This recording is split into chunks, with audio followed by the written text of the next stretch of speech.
So, for the past few videos, I have gone into subjects that range from introductions on how I've gone into magic and four elements, the difference between Lucifer and Satan, my first summoning, and even ritual.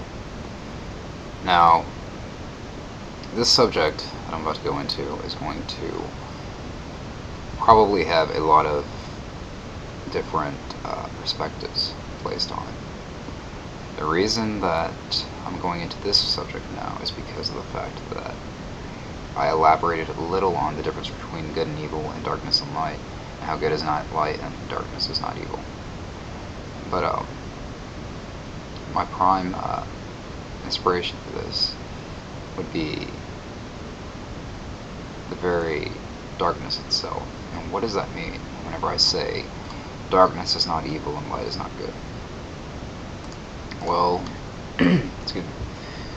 Darkness is vital because it represents your subconscious, the water element.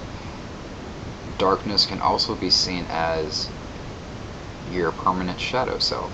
When I say shadow self, I mean the parts of you that you probably may not even face in your lifetime. They may creep up on you occasionally, and you may see aspects of them, but you may never acknowledge their existence, even though they consistently don't need your acknowledgement. They acknowledge themselves every single time you run away from them. The darkness aspect of yourself is very, very, very lucid feeling. It's that hidden part of you. It's the part of yourself that consistently and repeatedly tries to break free of the limits of the conscious mind, which claims itself to be good and knowing the best. The subconscious mind may very well know better, and this is where darkness is symbolic of initiation and inspiration and new beginnings. The dark is mysterious. You cannot pry and perceive everything that's within the darkness right away until maybe it creeps out on its own within the crevices of your own consciousness. You see, darkness has for too long been labeled as evil, whenever darkness is simply a different aspect of creation. Light itself may permeate through darkness. Light itself may illuminate and show what is hidden within darkness. But what good is the light that shines in darkness if it cannot interpret what it is seeing from the darkness?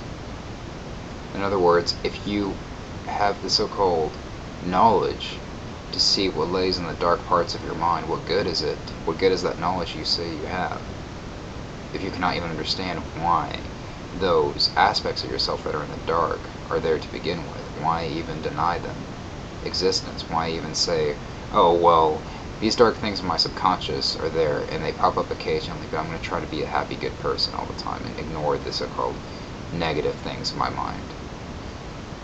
That is not existence. I mean, I guess you could say it is for some people. And as I said before, everyone has their perspective. This is simply my own. It works for me. If you don't like it, you don't have to watch this. You don't have to hear it. If you do anyways, well, then you're just wasting your time, and I highly suggest you find something better to do than waste your time by wasting other people's time, because it's really not beneficial to anyone.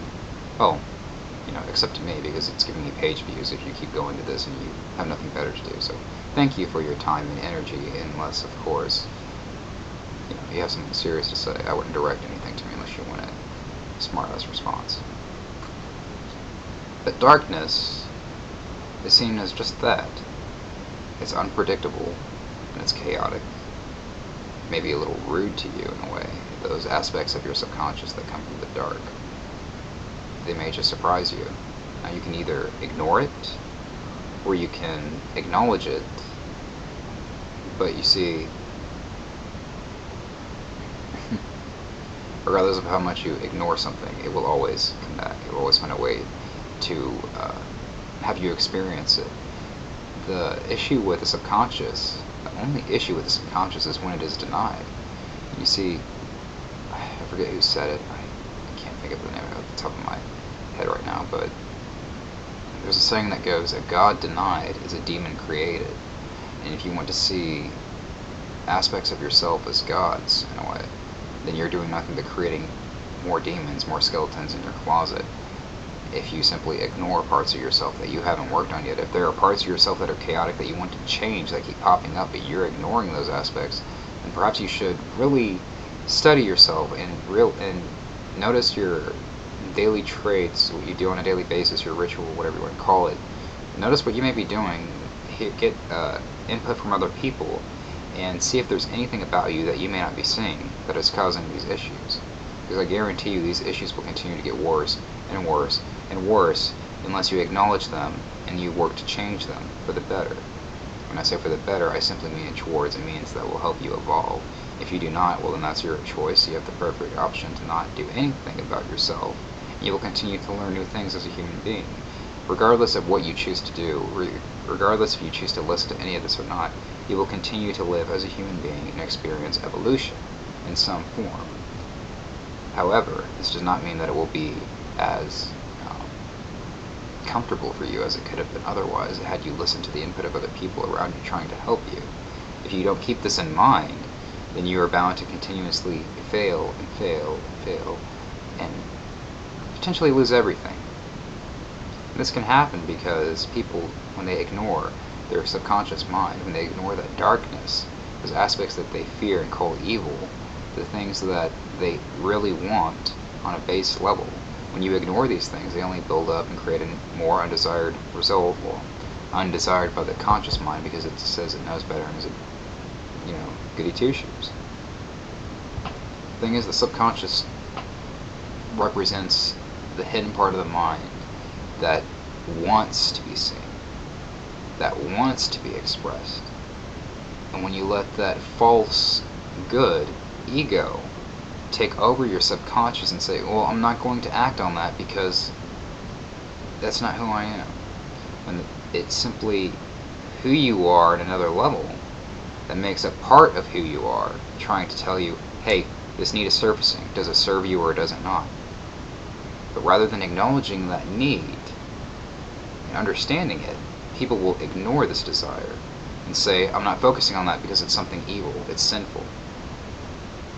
This is the biggest misunderstanding of what darkness of the mind and of existence is. It represents a aspect which may or may not help you, that has not yet been responded to from yourself, but it's been created by yourself, expecting a response from you because you've created the situation that has made this experience come forth. But if you do not acknowledge it, if you don't deal with it, it will keep coming back and you won't like anything it has to say, and you won't want to listen. It will just keep falling and falling each time. And it is simply because you did not learn from yourself. So, do not believe darkness is evil, and do not believe light is good. They are simply balanced within themselves, and good and evil, as always, are simple concepts created by the mind of man, society of man, and it's just input from all these things that humans create. Reality is that, for me, good and evil don't exist. There are only choices that support evolution and choices that don't. So, make up your mind about what you want. I'm not saying you have to be any of these things I talk about to evolve. But you do need to acknowledge every aspect of yourself and realize what it is you really want out of your life before you decide that you're an evolving being. Learn to listen to aspects of your mind that may be screaming at you before you can judge whether or not you are doing anything to help yourself or help others or know what's best for others. Because to continue to do so otherwise is simply complete and utter bullshit.